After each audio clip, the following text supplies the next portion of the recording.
Okay guys, it's summer. We can't not talk about the beach, right? I, for one, love the beach. Big beach fan. What's not to love? You have the sun, you have the sand, you have the surf, the seagulls. Alliteration is strong for the sea.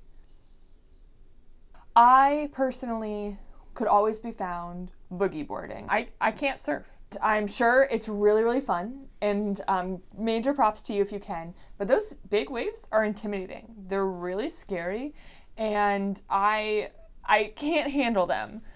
Where my comfort zone is boogie boarding. You know, that little foam board that you attach to your wrist so it doesn't get yanked off into the middle of the sea, and just catching the smaller waves, kicking as hard as you can, and then you don't have to stand up. You just hold on for dear life and ride the wave straight into the sand. And it's so fun, and it's such a good way to enjoy the ocean, but it's not as glamorous, right? You're not standing up and standing on top of the water. You're really in it, right in the middle of it, immersed in the ocean. What if we talked about prayer like that? So we've all heard the analogy that the ocean is like God's grace, right? Out into the water, the great unknown. I cannot sing. If we continue that analogy, the ocean is God's mercy and grace and love. Sure, we want to drown in it. We just want to be totally immersed. But what would be better than drowning in the mercy of God's love? To really get in tune with the mercy of God and the love of God and ride it and use it the way He intended us to use it. There are days where you're just drowning in the ocean of grace, and that's okay too. But there's this thing we have called prayer, which allows us to understand the ocean's power and ride it a little bit, to become a little bit closer with it, to know it better. That's where we're going to talk about boogie boarding. But this is a good type of prayer for when you don't have a lot of time. You don't have the time and energy to learn to surf, right? You can't go out and take lessons every day. You can't spend hours on the water. That's great if you can do that. That's wonderful. But boogie boarding, one of the beauties of it is that anyone can do it. That's why this is called the boogie board prayer plan. Sometimes your trip on a boogie board is super short.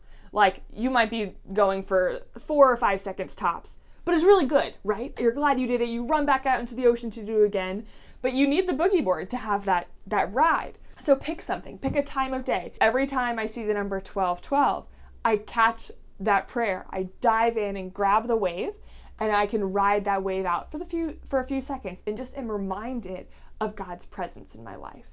Or maybe every time you see a candle, just say a quick, Jesus, you are the light of the world. Just a prayer of praise. How to catch waves and ride your boogie board of prayer is like one of the main ways I pray, and is one of the ways that keeps me grounded in God throughout the day. So in order for this to work, you have to come to the ocean with me.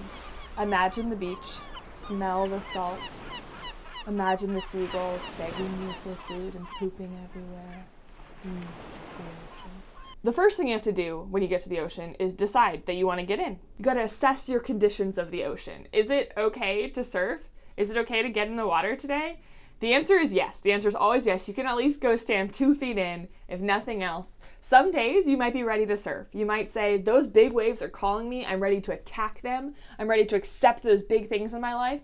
But sometimes you're just going to look at the little waves and say, that's about my style. So you have to grab your board and then go to the part of the ocean that you're able to handle today. Remember, there is power in the ocean every single day. There is power in God every single day. And it's going to be overwhelming every single day. Some days you're going to be more prepared for it than others, and that's okay. The important part of that is accepting that little waves are good waves too. Sure, the 10-foot tall waves that you see people taking their surfboard right through underneath it, those are great waves. But also the little ones that babies like to run back and forth into the ocean with, those are also good waves.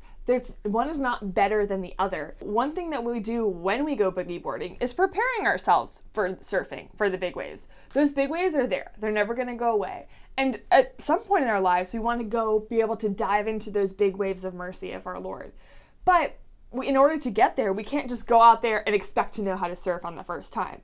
Boogie boarding, you learn skills that you need when surfing. You need to know to watch the waves, to feel the water, to know when a wave is coming, to know when to kick. Those are skills that are going to transfer to surfing as well, but you need to accept that you're not there yet and you have to start on the boogie board. Also, small waves come from deep water. So just because you're not ready to surf yet doesn't mean you're not good enough. The boogie board plan is not shallow. You have to ride waves that have come from the deepest depths of the ocean. The water has started so many other places. Just because it ends up a little bit smaller does not mean your prayer is any smaller. Before you go, you got to grab your boogie board. You're going to be able to enjoy yourself a lot better if you have the right equipment. So in prayer, you're going to be able to enjoy yourself better if you have the right equipment too. Does this mean going into the Adoration Chapel with a rosary, a Bible, 2 spiritual reading books, a journal, 2 different kinds of pens so that way you can color correct everything? No, that is not what I mean. A boogie board is a piece of foam covered in some fabric with a little string attached to it so you don't lose it. That's basically all it is. It's a very primitive tool that we can use to have a ton of fun. Same way with prayer. We need these boogie boards, these really simple, primitive, easy to use, easy to see things that we experience in our day, every single day, to remind us to dive into the ocean of God's love and to start us in that journey of prayer. These can be anything, and I mean anything. One thing that I like to use as one of my boogie boards is soap.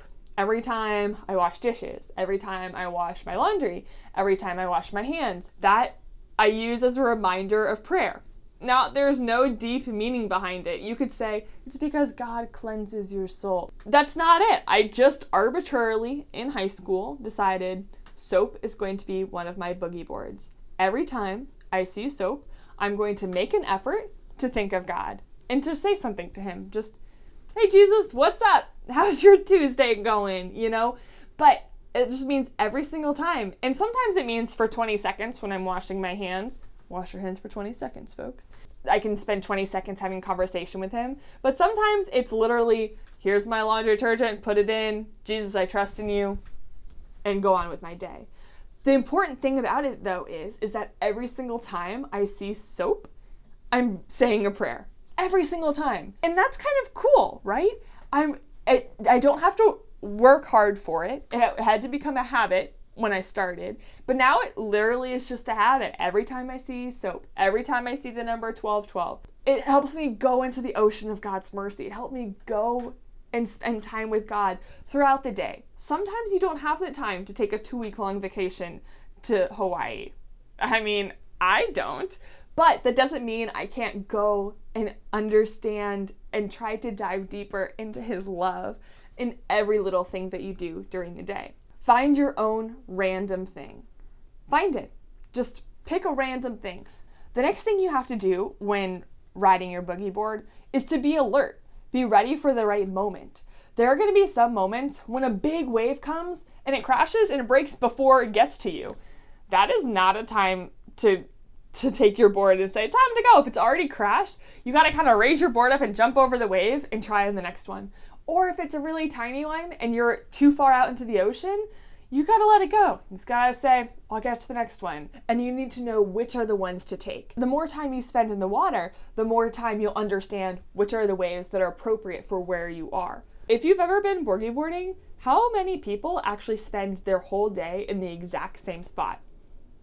None. You either start closer and start going farther out, or you start far out and realize it's not a good idea and you have to go back in, or you do some big ones, some small ones, and you adjust your position in the ocean so you can better ride the waves. In the same way, you have to adjust your relationship with God. Some days you're going to be able to go out really deep and spend a lot of time with him. And some days you're only going to have time for catching a few little waves, and that's okay too, because the important thing is you're getting out on the water every single day. You're diving into the grace of God daily.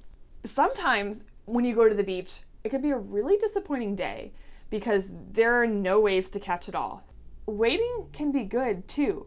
Even if you're just standing in the water and getting to know it better, doesn't mean that you're losing. Doesn't mean you're not having a successful day. You can still have good come out of that waiting period, of that time that you don't really feel anything. There can still be good coming out of it. It's the same way in prayer. Those periods of waiting and a little bit more dryness in prayer are still good. You still are in the presence of God and learning more about him and yourself. And so those are important days if you're going to get better at riding the waves on your boogie board. So don't give up. Don't give up, and keep bringing your board back out. Keep catching those waves and keep striving for a joyful life with Christ. I will call upon your name, and oceans rise, something in embrace.